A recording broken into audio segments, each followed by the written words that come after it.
Are you hoping to set up your own print-on-demand apparel company? Or are you wondering, Heidi, whatever happened to your company, Basic Nurse Apparel? Is it still running? Did you make any money? How did you even get started? I'm going to tell you my story about setting up an online e-commerce print-on-demand business, how it worked out for me, and what I'm up to now. So I'm an emergency and critical care nurse. Now I work as a nurse practitioner. When COVID hit, I was working frontline in the emergency department. We didn't know what the risks were associated with being exposed to COVID positive patients. We weren't given proper PPE. These patients were coughing in our faces. It was crazy. The nursing morale was plummeting. In the middle of the night, I decided, I know, I'm gonna start an apparel company. It will help boost nursing morale. I knew nothing about starting an apparel company. So the next morning, because I'm kind of spontaneous, I went online and started searching how to set up an apparel company. So I had an image in my mind. I was gonna sell sweatshirts, mostly, that looks like this. And I was gonna call my company Basic Nurse Apparel. Then I had to decide how I was gonna sell the merchandise. I don't wanna overcomplicate these steps because they're not overly complicated. I had a vision of what I was gonna sell. Black sweatshirts that said nurse across the chest in white. Perfect, right? I went and found how to set up a Shopify website. And I did this in hours, like maybe 4 hours. I didn't have tons of images and marketing stuff to put on it, but it was set up and it was running. I believe the first 3 months of Shopify are free, and it cost me $14 a year to have the domain basicnurseapparel.com. The website doesn't exist now, so don't bother searching it. So I wanted this business to be as passive as possible.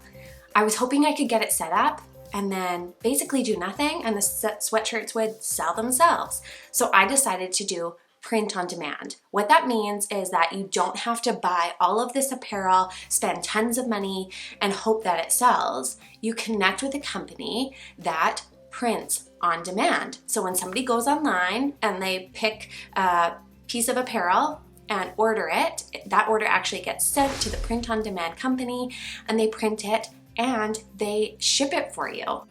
Amazing, right?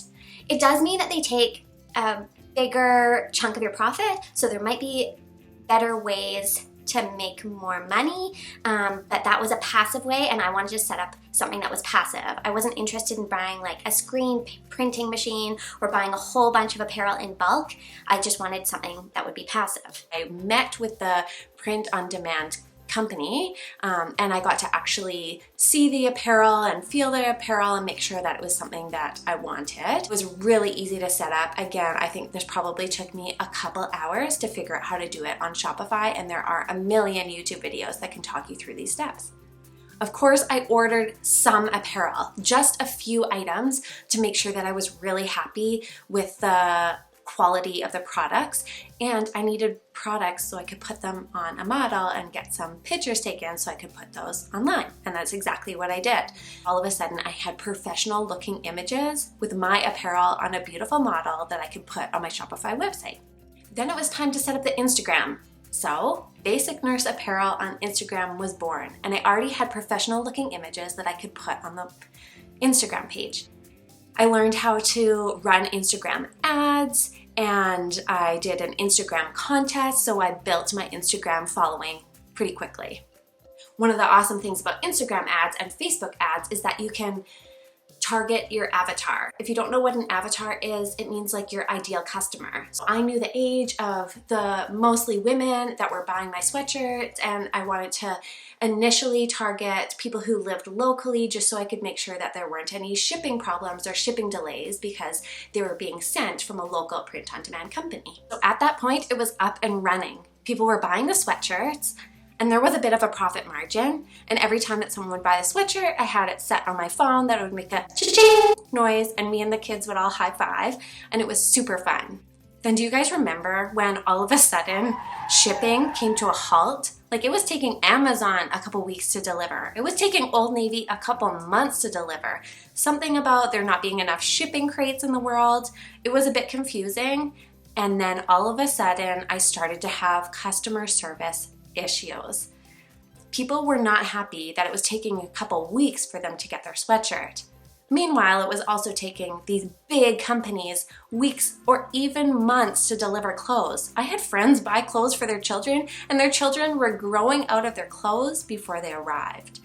But it meant that my customer service issues were increasing, and that was something that I did not have time for.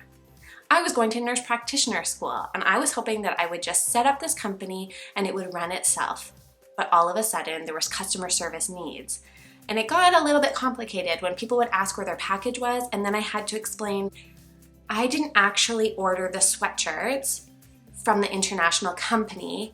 I didn't actually print the sweatshirts myself, and I didn't actually package the sweatshirts and have them sent to their home. Unfortunately, these issues became particularly prominent before Christmas. And of course, if you order something, you want to make sure that you get it before Christmas. So I was trying to have my Christmas sales in November just to make sure that they would get them on time, and it just started to be a headache. Now, at this point, I could have decided just to let it be and continue to have it exist without giving it any attention. But that didn't feel right. There was very minimal cost associated with keeping it running. I believe Shopify costs about $30 US a month. My main name was like $14 a year. So I could have just left it. I decided to shut it down. Do I regret starting and then stopping an apparel company? No, I learned so many things along the way. I learned how to use Fiverr to find different independent contractors to help me with the logo and some of the art associated with the company. Again, this was super cheap, like 50 bucks. I learned how to use Canva for some marketing tools. I learned how to use Placeit for some marketing tools. I learned how to place Instagram ads and Facebook ads. I learned what having an e-commerce online apparel company would take to make a significant amount of money. I learned how to build that Shopify website. And I learned how to pretty quickly create an online community of like-minded people. In my case, it was nurses who were working frontline during a pandemic. Would I start it up again? I don't think so.